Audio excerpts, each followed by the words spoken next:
Alright, so I'm just going to be frank with you people. I love Mario, which should be obvious considering that it's in my very name. But yeah, I adore Mario a lot. Heck, Super Mario Galaxy 1 and 2 are my favorite Nintendo games of all time. But as of late, I've started to like Sega as a company more than Nintendo. Now I know this is going to surprise a lot of you guys considering I'm a Mario addict rather than a Sonic addict, but I still think that Mario has better games than Sonic.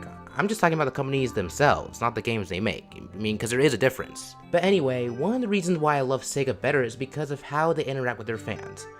I mean, I guess I shouldn't be too surprised, considering the fact that Sega does what Nintendo don't, right? But honestly, Nintendo, you really need to start taking some serious notes when it comes to interacting with your fans. Because Sega does it so well, the Sonic the Hedgehog Twitter page is one of the greatest ideas to mankind since anime. Oh, and underwear, which I didn't even think was possible. I mean, not only is the Twitter page run by an official Sega employee, but it's also filled with nothing but sexy hot memes.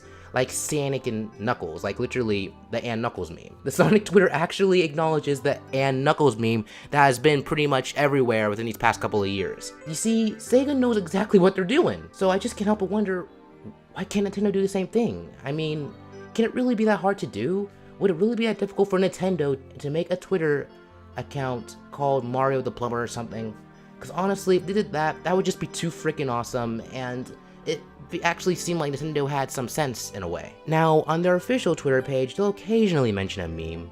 Like a couple of months ago when that boy meme was very popular, they mentioned that on their Twitter, but it's so infrequent that it almost kind of feels like they aren't even aware of memes at all. Like, at least of their memes. Like, I don't think they know about Ouija and all that stuff. Okay, look, I know it sounds like I'm just hating on Nintendo because they don't post memes like the Sonic Twitter does, but that's not entirely true. As not only does the Sonic Twitter do better with memes, but as I stated earlier, they also do when it comes to fan interaction, which leads me to my next point. Look, as much as I love Nintendo, their fan interaction has got to be one of the worst things about the company. And I'm pretty sure you can all agree with me on this. Everything from the small copyright claims for like 3 freaking seconds of music to them taking out an entire freaking fan game just because of their false assumptions that we're trying to steal their characters. It just makes it far more difficult to love Nintendo as a company. I mean, just try to imagine spending months or possibly even years developing a Mario or Zelda fan game to show how much you love the original series, just to have Nintendo come in and say all like, copyright strike, copyright strike, copyright strike, copyright strike, yeah, and just totally, completely remove your game from existence or off the internet. If it was me, I know I'd be pissed. I'd be extremely ticked off. A good example of this is that a couple of months ago, right, Nintendo took down 2 fan games that the creators spent years working on.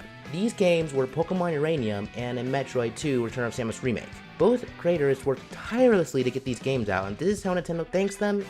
I mean, it's just so mind-boggling. I mean, it literally just makes no sense to me at all. But Sega, on the other hand, are actually very chill when it comes to their property. In fact, in the 3¼ years I've been on YouTube now, I haven't gotten a single copyright claim from them. In fact, I don't think any Sonic tuber has gotten a copyright strike from them at all. Because unlike Nintendo, Sega knows that we're not trying to quote-unquote steal their characters, and know that we're just trying to either promote a game by playing it on our channel or making a fan game. In fact, Sega actually congrats people who shows off like their games on their channel. As the Sonic Twitter also has a YouTube account, surprise surprise, right? And there have been times where I've gone onto videos showing off a fan game or something, and they simply just say keep up the good work. I mean, it's literally, that's it. Heck, Christian Whitehead is a Sonic fan and actually ported Sonic CD and pretty much all the other classic Sonic games to the PlayStation Store, Xbox Live, and mobile devices. But when Sega found out, instead of copyright striking him, they actually got him to work on the next official 2D Sonic game, Sonic Mania, which is looking just sexy as heck, by the way. I can't wait to get my hands on that, but that's another topic. But anywho, see Nintendo, that's how you do it. Heck, you probably could get a fan to make the next 2D Mario game, as there are plenty of 2D Mario fan games out there. I mean, granted, there are more Sonic fan games than Mario ones, but I still say my opinion. In fact, honestly, until recently, and I'm sure, again, a lot of you guys will agree with me on this topic too, but until recently, Sega was actually doing better than Nintendo. Because while Sega may only focus on just Sonic now, they've still been doing pretty good. Heck, Sonic Boom Fire and Ice actually got amazing scores. Although that's probably because they delayed the game, but still, it still got amazing scores. Like, when was the last time a Sonic game got, like, a solid, like, 8 out of 10 or something? I mean, it has been a while. Whereas Nintendo, on the other hand, were so focused on Breath of the Wild and the Switch that they just started giving us games that were almost like filler in a way.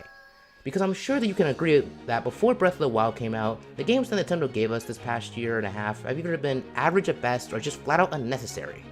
I mean, I played Mario Tennis Ultra Smash for about 5-10 minutes tops when I first got it, and then played something else because I just got bored. I mean, the game literally had nothing to it. It just had nothing going for it, and it was just too bland and just kind of there. And don't even get me started on Paper Mario Color Splash and all these other titles that are on screen right now. I still haven't played Color Splash, and I've had it since Christmas. But I'm digressing. The point is that before they revealed the Switch and Breath of the Wild and Mario Odyssey and all this exciting news, most people weren't even taking Nintendo seriously anymore. It's almost kind of like Nintendo hit rock bottom in a way. But thankfully, Nintendo has skyrocketed back to the top with the Switch and Breath of the Wild, so that's a relief. But even with Nintendo back to normal, Sega's still doing really well, like way better than 2 years ago anyway. I mean, again, heck, the Sonic Boom TV show is genius. I just love it so much. I mean, I haven't watched any of the episodes as of late, but, you know, last I checked, it was still going pretty good, so it's like, yeah. But that pretty much wraps it up. I hope you guys enjoyed this video, and if you did, then that's great, and if you didn't, well then, I guess you can tell me what I did wrong, and I'll try to improve on that. And yeah, thanks for watching. This is Mario XC, signing off. Peace.